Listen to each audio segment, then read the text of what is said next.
যারা কিনা বিগত 10 বছর যাবৎ ঢাকা প্রিমিয়ার ডিভিশনে স্পন্সর হিসেবে কাজ করে যাচ্ছেন এবং সত্যিই প্রশংসা পাওয়ার যোগ্য। তারা চমৎকার চেষ্টা করছেন বাংলাদেশ ক্রিকেটকে খুব সহজেই যেন গ্রামাঞ্চলে পৌঁছে দেওয়া যায়।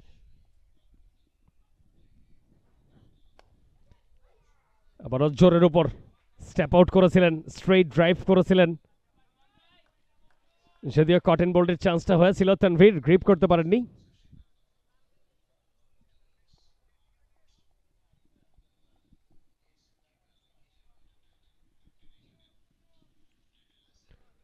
ফ্লাইটের ডেলিভারি একটু দূরে করেছেন, ট্রিগার মোমেন্টে ওয়েট করেছেন, ক্লিয়ার করতে চেয়েছিলেন ডিপ মিড উইকেট,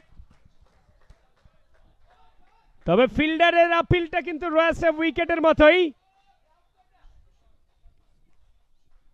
হয়তো আম্পায়াররা ক্লিয়ার করবেন, তবে যদি ইনফিল্ড কল হয়, ফিল্ডার কিন্তু অ্যাপ্রোচটা শো করেছেন আউটের। দেখার বিষয় আম্পায়ার আসলে কি অ্যানালাইসিসটা করেন।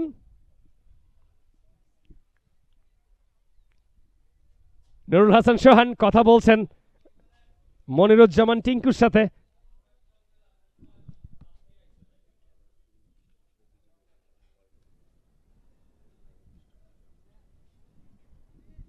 অ্যাকশন রিপ্লে, ফ্লাইটের ডেলিভারি ছিল, অনেকটা দূরে করেছিলেন,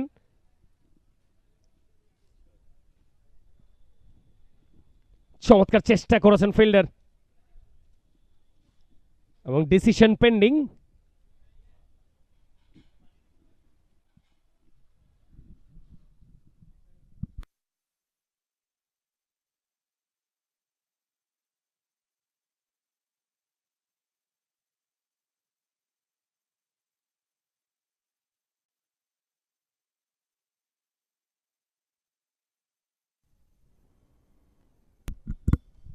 আবারও অ্যাকশন রিপ্লে,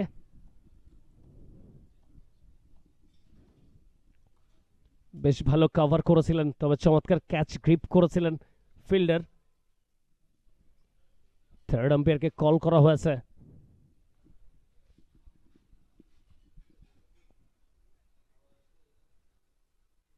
এবং মাঠের বাইরে থেকে আসলে যখন আবারও ভিতর দিকে আসেন তখন কিন্তু পাটা মাঠের বাহিরেই ছিল। দেখার বিষয় আম্পায়াররা আসলে কি ডিসিশনটা নেয়।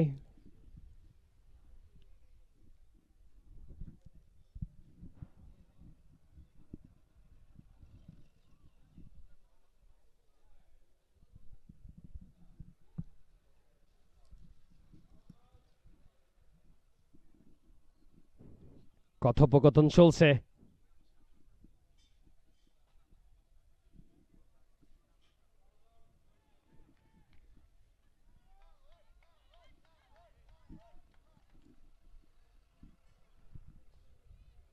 এখন পর্যন্ত ডিসিশন পেন্ডিং এবং বাংলাদেশ ক্রিকেটে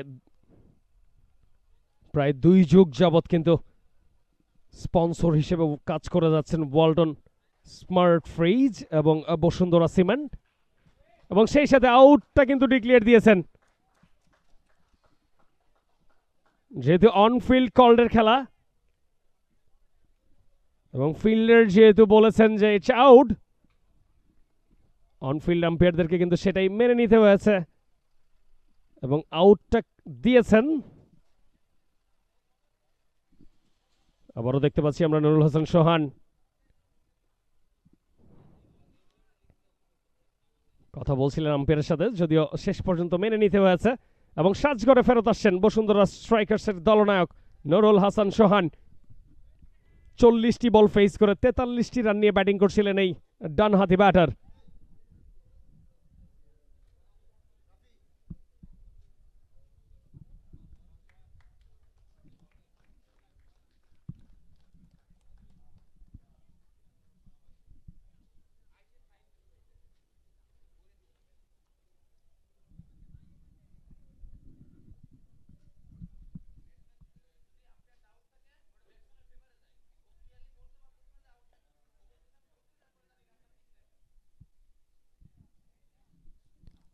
আবারও জোরের উপর ব্যাক অফ লেন্থে দাঁড়িয়ে থেকে অফ ড্রাইভ। নতুন ব্যাটার জিয়াউর রহমান এবং স্ট্রাইক হ্যান্ডে এই মুহূর্তে সাইফ হাসান 125 বল ফেস করে 95। 49তম ওভারের খেলা চলছে। জোরের উপর বল করেছিলেন, যদিও ওয়াইড লাইনের বাইরে। হোয়াইট কল করেছেন মেন আম্পায়ার মুজাহিদুজ্জামান স্বপন।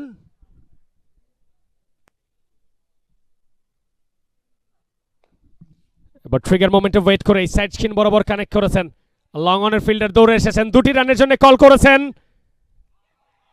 অনেকটা ক্যাজুয়াল রানিং ছিল। সাইফ হাসান শেষ পর্যন্ত run out.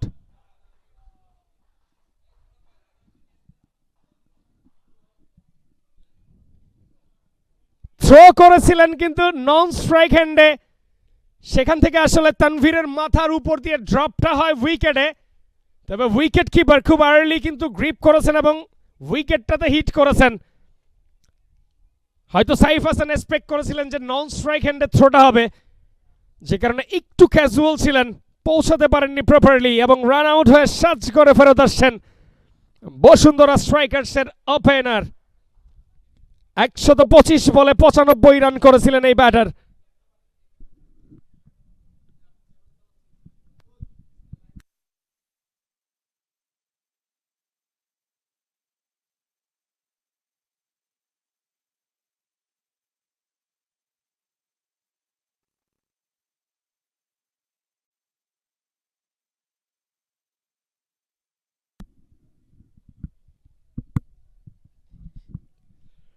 This is cricket, গৌরবময় তবে অনিশ্চয়তার খেলা। মোমেন্টাম ওয়ানডে ক্রিকেটে আসলে 2 থেকে 3 বার চেঞ্জ হয় এবং আমার মনে হয় মোমেন্টাম এই মুহূর্তে গুলশানের দখলেই, কারণ এখন পর্যন্ত বেশ কন্ট্রোল বোলিংটাই করেছেন তারা। অ্যাকশন রিপ্লে, অনেকটা জোরের উপর বল করেছিলেন, স্ট্রেইট কানেক্টটা করেছিলেন, লং অনের ফিল্ডার চমৎকার থ্রো করেছেন। তবে সাইফ হাসান অনেকটা ওয়েট করেছিলেন জিয়াউর রহমানের জন্য, যে জিয়াউর রহমান কি সেকেন্ড রানটা নিবেন কিনা, সেই জায়গাটা একটু স্লো ছিলেন। ওভার দ্য কভার কানেক্ট, তবে কমিটমেন্টটা রেখেছিলেন শাহাদাত সবুজ। সেরা চেষ্টাটা করেছিলেন ডাইভ দিয়ে, যদিও থামাতে পারেননি। 4-এর মার বিপ্লবের ব্যাট থেকে এবং সেই সাথে 49তম ওভার খেলা সমাপ্ত। 49 ওভার শেষে দলীয় স্কোর দাঁড়ালো 267। 4 উইকেটে বসুন্ধরা স্ট্রাইকার্স।